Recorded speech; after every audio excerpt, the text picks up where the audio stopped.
When it comes to quality sleep, Ashley has you covered with top mattress brands at winning prices and with special financing options available. You can snooze now and pay later. Plus, your mattress purchase helps give the gift of better sleep to children in need and U.S. Special Operations Forces. Visit your local Ashley store or shop online today and make every snooze count. Financing is subject to credit approval. See store or ashley.com for details. Rosetta Stone is the language learning program with a lasting impact. I've been using their app to learn French, and it's not just about memorizing words, but actually having real conversations. And it's not just French. They offer 25 languages. Right now, Rosetta Stone has an awesome holiday deal, 50% off their lifetime membership. Every language, unlimited access forever.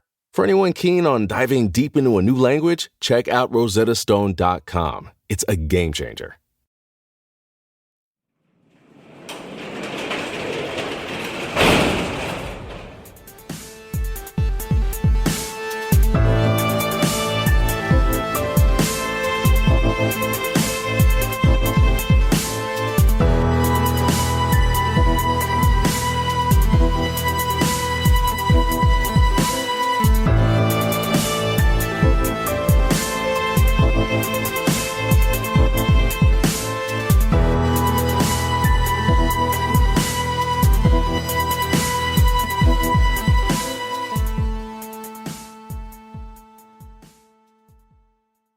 Welcome to True Crime Garage. Wherever you are, whatever you are doing, thanks for listening. I'm your host, Nick, and with me, of course, as always, from behind the glass is the man steering the ship. He is the captain. And together, we would like to point out that only a total psychotic would listen to this show at 2 times the speed. Welcome to the show, Captain. Thank you. It's good to be seen. It's good to see you. Thanks for listening, and thanks for telling a friend.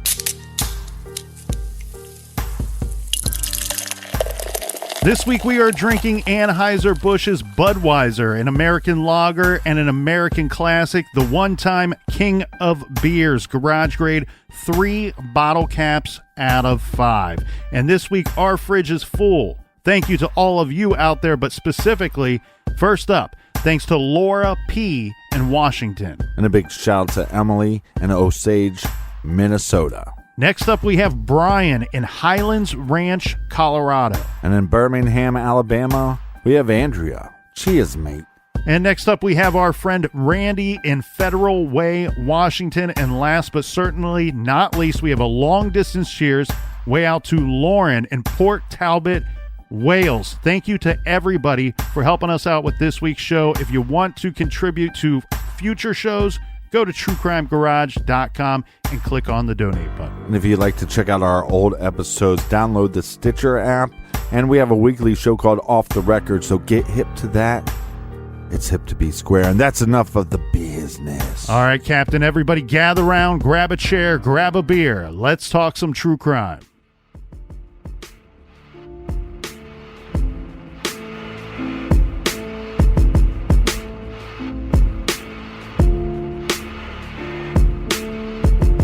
All right, we're back with part 3 of Brandon Swanson. It's like we never left. Yeah, some people cover this case in 10 minutes. We covered in 10 hours. 10 episodes. So going through these theories here, Captain, we talked about how Thinking Sideways said it's impossible for alien abduction. You said no time warp, no Sasquatch. There are people, and I find this a little strange, but it is something that you do have to consider anytime you have a missing persons case, is that the individual chooses to be missing, that they decide to walk away from their life. Yeah, and we both agree in this case, the fact that Brandon seemed to be lost at some point, so he's calling for help from friends. They don't answer, so then he calls and gets a hold of his parents, and he's asking for help, basically. Right. And we agree that he didn't walk away from his life based off of his actions leading up to his last known whereabouts. Right, and there's also... It would make zero sense to call mom and dad and then decide to walk away that same night. Yeah, and on top of that, there is nothing of his past or anything that his family is pointing to that this is a possibility. Mm-hmm. One of the more plausible theories, and this kind of branches into a couple different options here, is that Brandon perished in some type of accident somewhere out there in that night. This theory seems to be, again, one of the more likely ones, although the problem here in this case will continue to be that they've not ever found Brandon. They've never found any evidence of him. Clothing, a jacket, shoes, anything of his glasses, his phone, anything like that. But let's get into this theory. Let's break it down, right? Brandon was disoriented and confused about where he was. That is not a question. He was 20 miles from where he thought he was. We know he got his car stuck in a ditch. We know he was frustrated based off of what his parents were saying. He decided to abandon the vehicle. He started walking. He took what he referred to as a more direct route across fields, farmland, off-road areas, terrain he was not familiar with. Well, not initially. He was staying on the road initially, and then he went off path. Correct. He's walking along fences, and he states to his father he can hear running water. Meanwhile, what else do we know? It's very dark that night. Brandon is blind in one eye.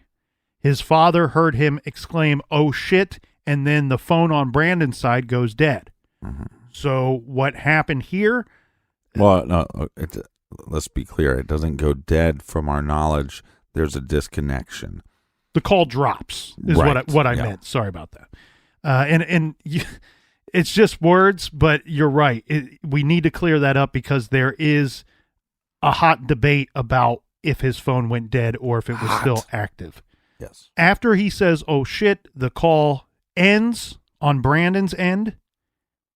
From here, a lot of people say Brandon could have fallen or could have walked into something. This would be the river, a well, a sinkhole, or some other type of obstacle. Let's go through this because I think we can very quickly eliminate some of these possibilities, and this is based off of information that has come out and is pretty readily available. The sinkhole theories have basically been debunked by Jeff Hasse. Remember, he's the search manager that we spoke about, who methodically and meticulously was searching for Brandon all these years. He stated that the radius where he calculated that Brandon could have possibly walked from his car, and this is even after the call went dead, according to the blog that he maintained that we referenced yesterday, that cites details in the searches conducted for Brandon, making these public. He states that sinkholes form in karst, or cave geology.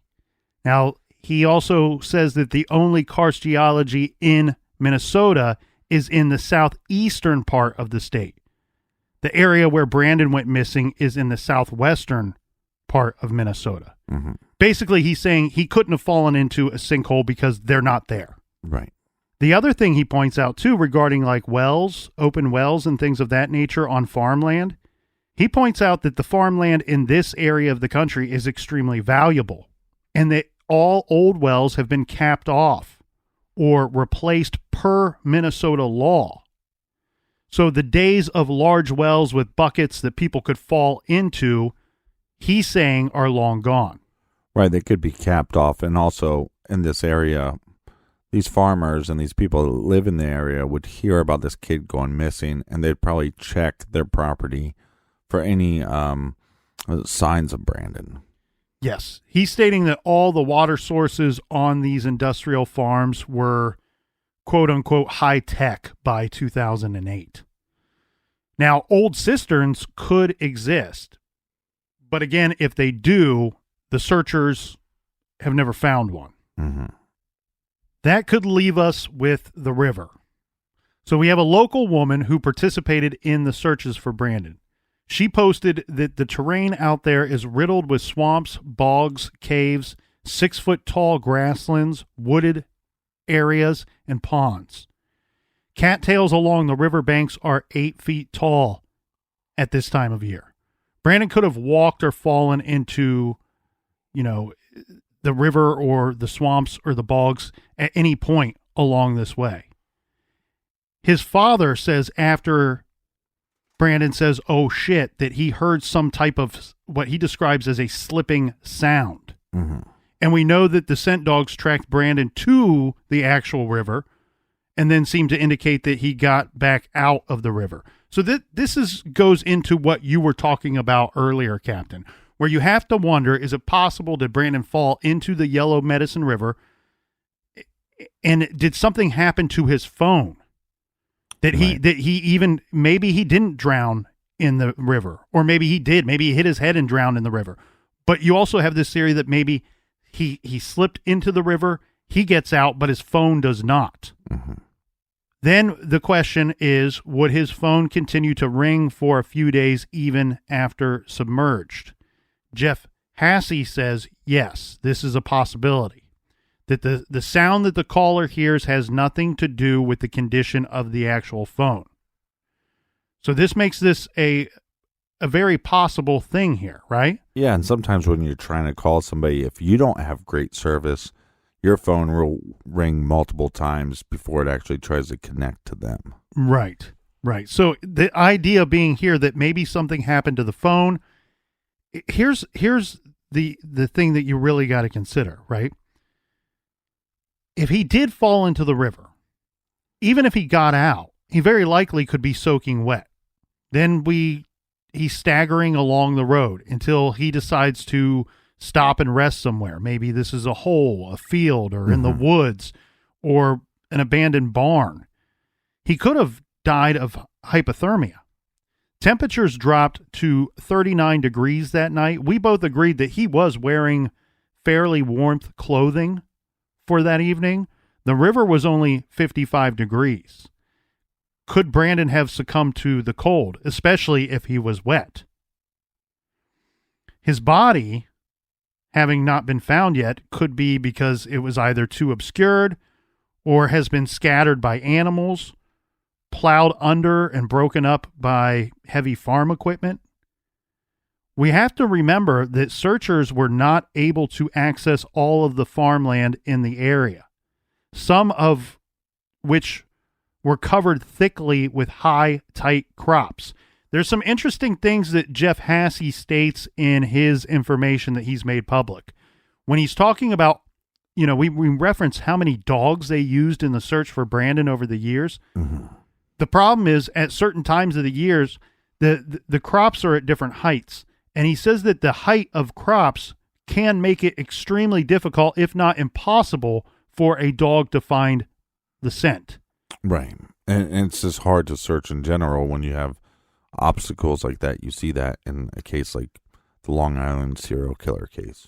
Jeff Hasse also states that this region receives nearly constant winds, which can come from any direction. These winds move scent from the source and deposit it into what he refers to as scent pools. Mm-hmm. This can throw off the cadaver dogs, meaning they won't be able to settle on an exact location of the remains. The other possibility, too, that he points out is that the remains may have been scattered over a wide area. And this could be by predators, such as animals, mm-hmm. or that they were moved by human activity, such as farmers tilling their fields or baling hay or corn stalks, something like that. Mm-hmm. Then again, we also have these access issues. They've not been able to search everywhere that they would like to search. They have been very careful to protect landowners' property over the years, generally avoiding searching fields with crops in them, even though he states there's a very likely chance that Brandon ended up in a field. Right. He states that this only leaves spring and fall available for them to search. Mm-hmm. And then we have the difficulty of how much land there is to search. Remember, he pointed out that you're prioritizing 98.5 square miles. Yeah. He says a lot of land. Yeah. He says to effectively search a single 160-acre field, a whole team of people must walk in excess of 10 miles in what he says is difficult footing. Along these same lines here, Captain, he points out that not all of the private landowner.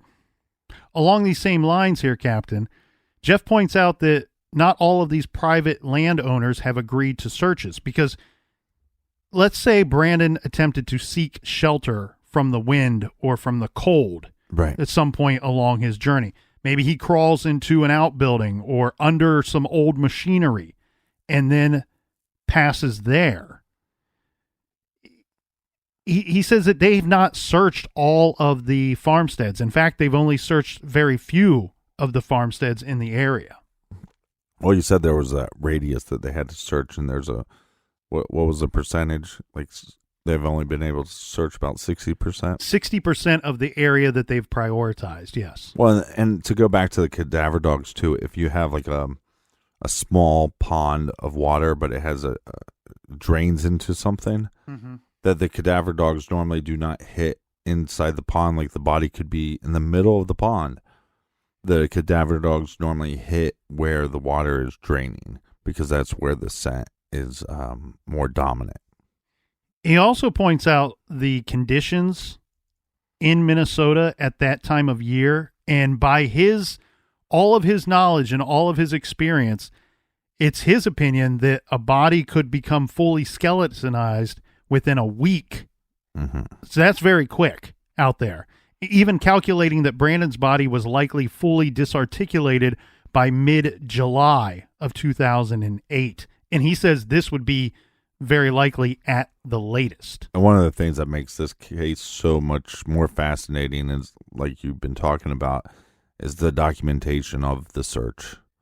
That really changes everything with as far as like the Brandon Lawson case or like even like Mara Murray. Like, we don't have as detailed records of the searches that happen in those cases.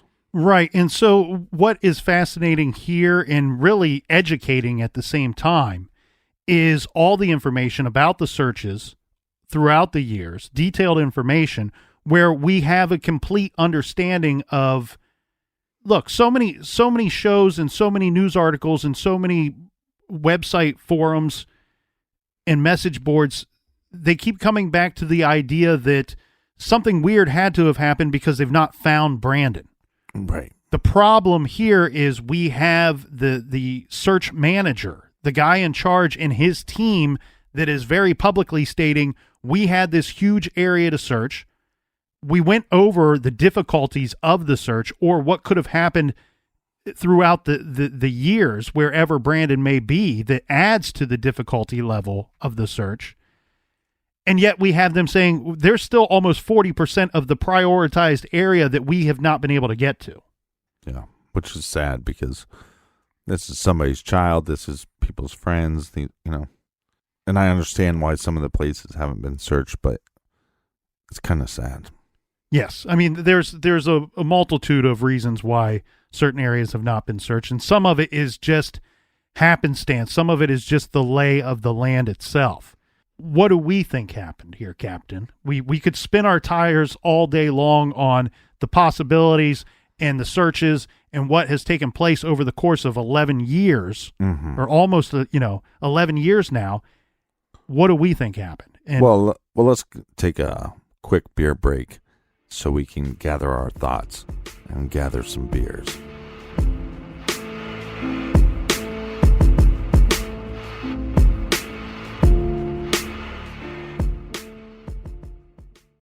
This show is sponsored by BetterHelp. Do you look forward to the holidays? Maybe you struggle with seasonal blues.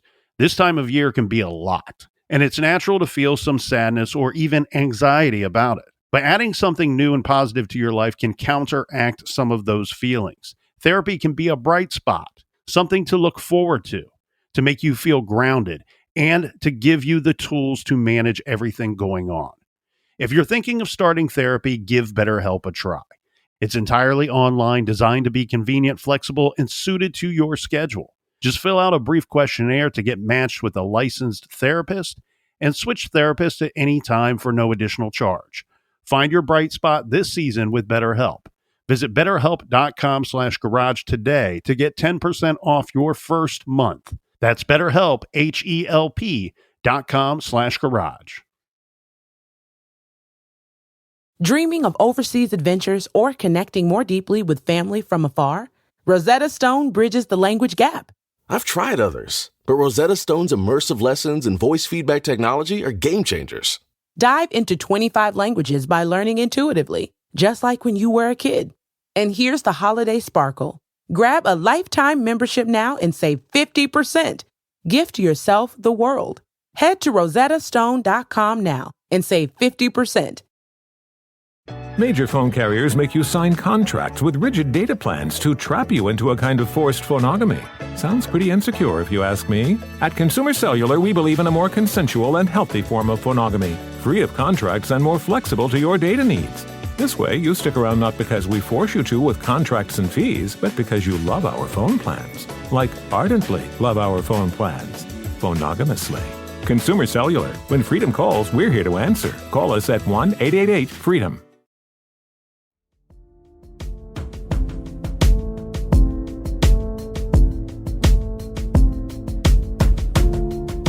All right, got that king of beer. King of beer. Kings. King of beers. What did I say? I don't know. I'm looking at my notes and trying to talk at the same time. I'm doing the same thing. I'm moving some things around. Would you like to go first, my friend? Yeah, I can. I think, to me, it's where does the evidence take us? I think, one, with this search, we will find, with the abandoned car, we're going to find him within this area. I think where the initial scent dogs hit into the river, that's the Yellow Medicine River. Correct. Where they hit there and then came out of the river, I think they should have just probably stayed in the river. That's what my gut is telling me is the oh shit. Again, when he was talking to his father, he's saying, well, I'm along this fence line. I can hear water. And then boom, oh shit. We have no signs of foul play, but that does not mean that further down the line, if the scent dogs just stopped that further down the line, there wouldn't be maybe something, but we have had no reports of that. So I think where the car was, with possibly being tired, I think with possibly being, let's say buzzed. I think there's some evidence that he had a few drinks. He was frustrated. He was tired. He was walking. He was trying to get help. He was definitely lost or not in the area that he thought he was. I think that area is very easy to be confused, and I think you're going to dive into that more. But I think, like I said, the dogs take us to that area. I think his conversation with his father on the phone points to being in that area and to be around that river. Mm-hmm. We have not found his body. Now, I think that is a leap. Like you said, maybe 60% of this area has been searched, 40 hasn't. So could you find his body somewhere else? Yes, and I understand that they also searched this river. I think it'd be a lot harder to find his body in water in general. So I just think that kind of leads to it. And I know, like I said, I know that's a leap to say, well, we haven't found his body on land, so therefore it puts him into water. But I think there's other, like I said, those other pieces of evidence kind of points us in the direction that there could have been an accident that happened along that water line. Mm-hmm. Mm-hmm. I want to address a few different things that I think are confusing this whole situation from all of the armchair detectives, all the people on the outside looking in. I think first I want to address the issue of I'm not totally discrediting or discounting the possibility of foul play, but what I do want to discredit is the thought that because his name is on VICAP means that he met with foul play. And people keep going back to that. Well, law enforcement must know something that we don't know because they put him on VICAP. That is a possibility, that they know something that we don't. It's definitely a possibility, but looking into that specific situation, what I gathered from the database is that VICAP was alerted of Brandon Swanson's situation on March 5th of 2010. And then it was released to the public as being part of the VICAP database on April 7th of 2010. Now, remember, what we reported earlier, that back in March of 2010, the Minnesota Bureau of Criminal Apprehension became the lead investigating agency on the case. New eyes looking at a cold case. What I'm getting to here, Captain, is it's my thought that the reason that Brandon is on VICAP is not because there is evidence of foul play or that he was met with violence. It's simply because a new agency took over his case and decided to ask it to be applied to VICAP as something that it can't hurt to put him on the database. Right. The only thing that can hurt is the rumor mill. Mm-hmm. And then I also want to address the issue of him being disoriented or, why he got lost, that whole situation.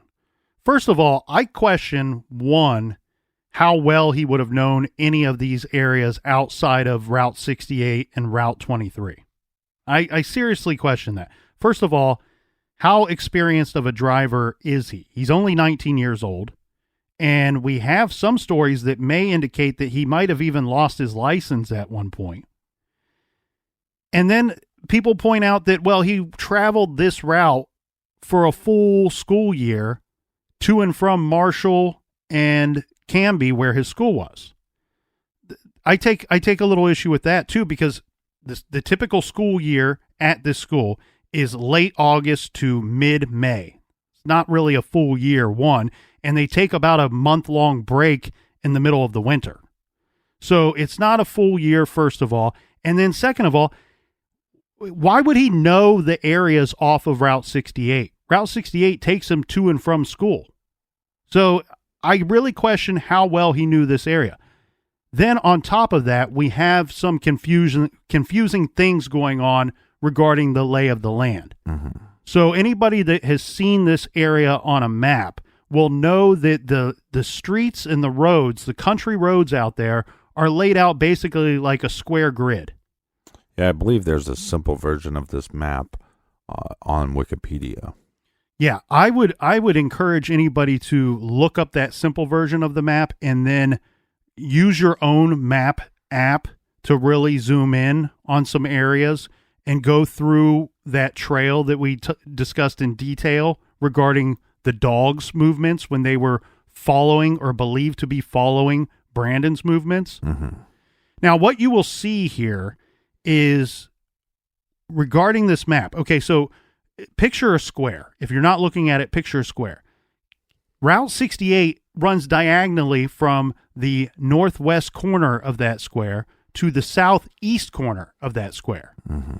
Above Route 68 and below Route 68, you have country roads that are laid out in a grid. Now, north of 68, we have street names and avenue names such as, they're all kind of numbers. There are some that are named, but the overwhelming majority of them are just numbers, meaning like 360th Street, 280th Avenue, 110th Street, 150th Avenue, so on and so forth. You get what I'm talking about. Now, north of Route 68, all of the numbered roads, if they're going east to west, mm-hmm. they are an avenue. If they're going north to south or south to north, they are streets. If you get south of 68, it flip-flops, where all of the numbered country roads going north to south are avenues, and east to west are streets. What I'm getting at here is you would only have to take one wrong turn to end up going the wrong way if you, let's say you are somewhat familiar with the area and you are aware that, avenues run east to west, streets run north to south. Mm-hmm. Even though I'm lost, I'm going to use that information to guide me back to where I think I need to get to.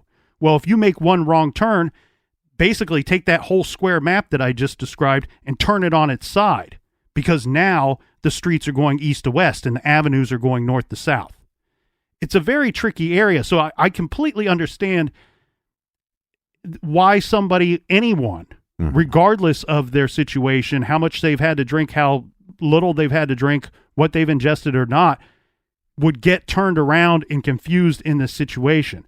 And again, as we pointed out, there are indicators to him that he is right in his statement, where he sees, I got to go across a major road. There is a river that runs into that town. I must be where I think I am. Right. And the simple fact of the matter is the people that say, well, he knew this area. Well, he didn't, because where he told his family he was not. Mm-hmm.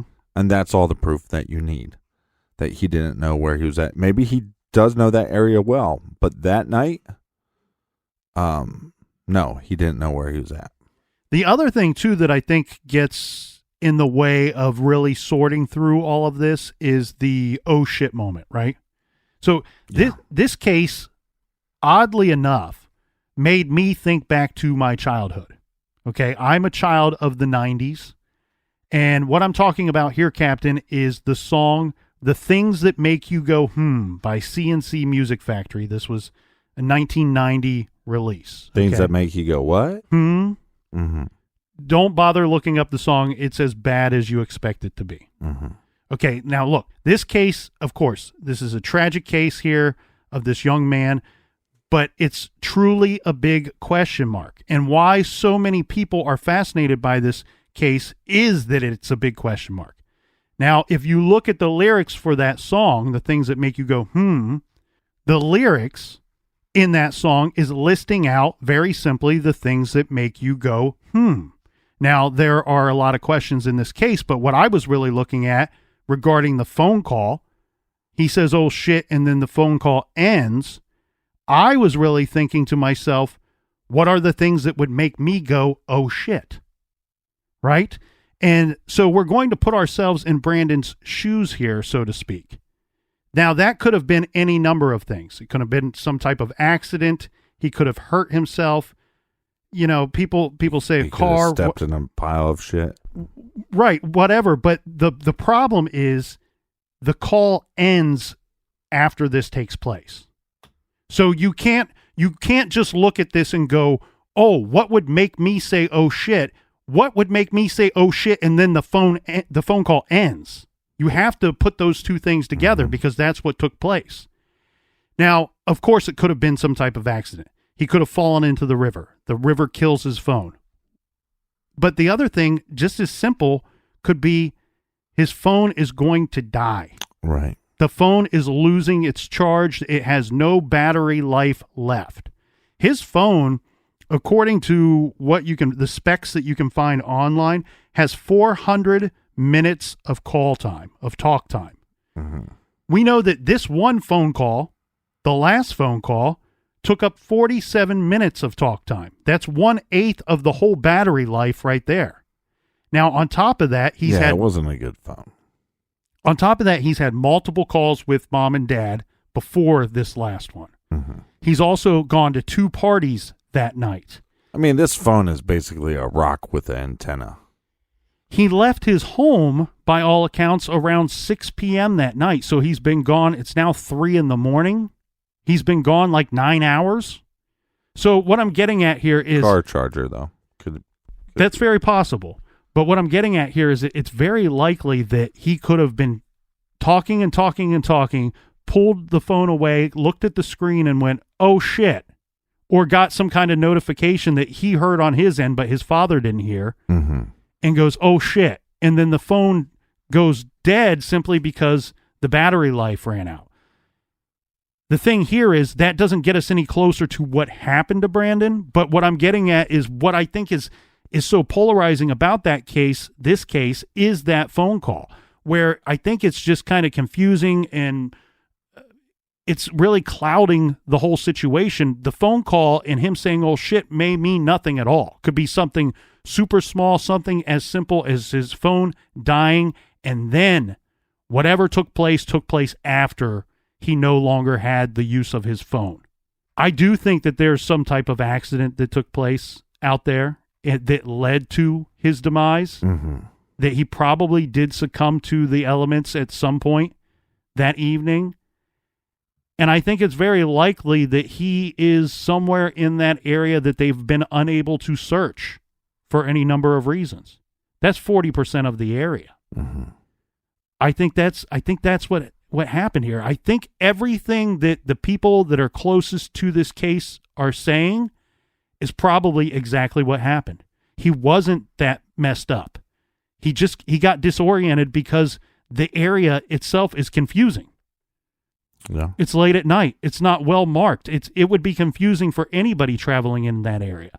Right. He tried to turn around because he knew he had to go an extra mile or two to get to the next intersection, and he was frustrated and upset that he wasn't home already, and he just wanted to turn around as quickly as possible, and he ran into the bad luck of getting his car hung up in the ditch. And then he ran into further bad luck of having indicators pointing out to him that he may, in fact, be where he thinks he is. I think this is just one of those tragic cases, and unfortunately, I've heard statements from his mother and from his sister that are just heartbreaking, where his mother says, I'm kind of come to the conclusion that we won't find Brandon in my lifetime. And then his sister adds to that by going, I'm starting to think we won't find him in my lifetime. Yeah, and because even if you take, like I said, my theory, I lean more towards the idea that he ended up in that river. Well, we know what the water can do to bodies and speed up the decomposition of the body. Not to mention the weather out there being a little more extreme and colder weather, and then also if you're right that he is somewhere in this 40% that they haven't been able to search, like you talked about. You have farm equipment, you have a lot of this machinery that's going to be coming through. You have animals, you have the weather. You have all these things stacked up against you to actually find his remains. Mm-hmm. Right.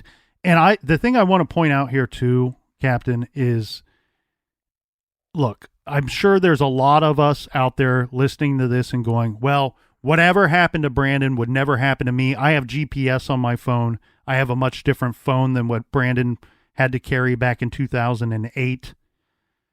Let's be smarter than that. Let's take this a step further. Put some things in your vehicle. Put some safety precautions in your vehicle. Flashlights. Yeah, and he might have had some. He may have, but he was a young kid. I think this is just this was a friendly reminder to me, or an unfriendly reminder, however you want to look at it. A reminder to me that it's a good idea to have things like a flashlight, first aid kit, flares, however far you want to take this thing. Blankets. Some people put bottles of water in their vehicle. This can happen to any of us. And if you're better prepared, you might have a different outcome. Yeah. And even though I really think my gut feeling is correct, and then even if it's not correct, then I'd lean more towards the idea, okay, well, maybe he made it out of the water, and now we just haven't found him in that 40% that hasn't been searched. I can go with that. One of the things that really makes me ponder this case more is the vehicle is left and both doors are open. Mm-hmm. That doesn't make a lot of sense to me. It seems, one, super strange to me and a bit creepy and scary at the same time. Mm-hmm. That's the only indicator throughout this whole story that whatever Brandon was telling his father and his mother, that something totally different could have been going on. That's the only indicator to me. One way that I've tried to apply some just very basic logic to why the car doors would be open. Obviously, if somebody came along and wanted to steal something or look for something of value in the car, that's an obvious thing. Right. But I also wondered if, look, they were trying to use lights earlier in this whole thing as a way of finding one another by flashing the lights. Part of me wonders if Brandon, look, we know he was a smart guy. There's nobody disputing that. I wonder if while he's troubleshooting his problem here, if he thought, you know what, I'm going to head off on foot, walking northwest towards this town. Yes, I'm going to meet my father there, but he's still under the belief at that time that he is in the area of where his father is searching, right? So is it possible that he thought, I'll take this a step further and leave the car door open or doors open, this leaving on the light inside of the car that my father might see. So if he doesn't find me, at least he finds the car, and we can use that as a landmarker to meet up. So I kind of thought that the only thing that punches a hole in that thought and theory is that you think this might have been discussed between Brandon and his father, and it wasn't, as far as we know. Yeah, that detail to me seems like something that's going to keep this mystery around for a while. Right.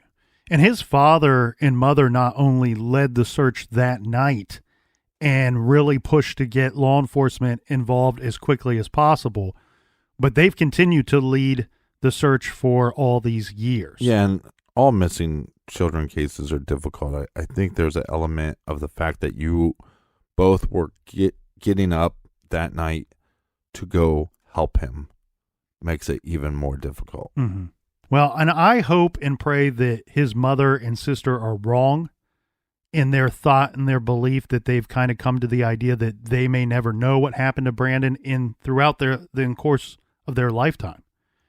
I hope that they're wrong with that. The family, this has got to be haunting for them. And they've already kind of come to the idea and somewhat accepted the idea that Brandon's very likely no longer with us. But to have some answers would be very big for them in this situation. Now, there is a thing today called Brandon's Law. And this is because of Brandon's parents. Annette and Brian Swanson are responsible for the enactment of Brandon's Law, which became effective in Minnesota on July 1st, 2009. This law requires Minnesota police to begin an immediate search for missing adults under 21, as well as older adults who are missing under suspicious circumstances. And Brandon's situation certainly falls into that, regardless of what theory you favor or believe. The Swansons have kept the porch light on for their son. They have burned through many light bulbs in the 11 years he has been missing. Brian Swanson has acknowledged that the family likely won't find Brandon alive, but they still want to find him. There has never been a memorial service for Brandon. Brandon's sister is now married, and Brandon now has 2 nephews, which he has never met. The Swansons want to know what happened to their son. They say, quote, people don't just vanish into thin air, but it sure seems like he did.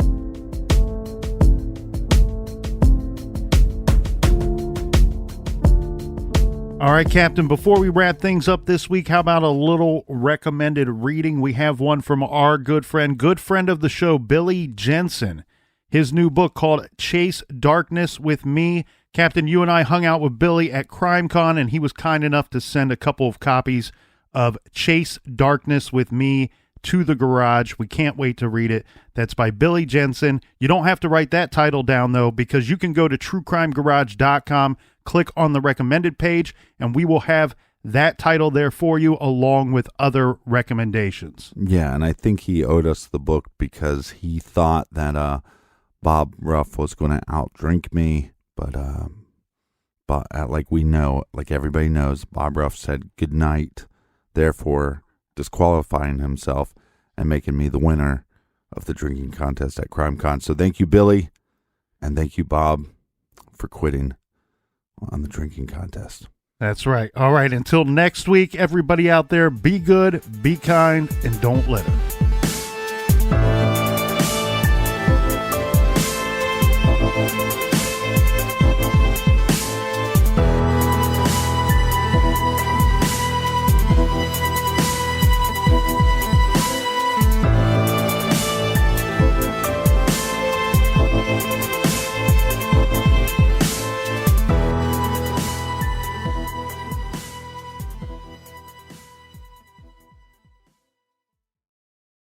You can live out your MasterChef dreams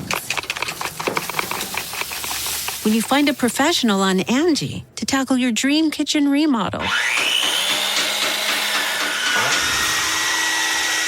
Connect with skilled professionals to get all your home projects done well. Inside to outside, repairs to renovations. Get started on the Angie app or visit Angie.com today. You can do this when you Angie that.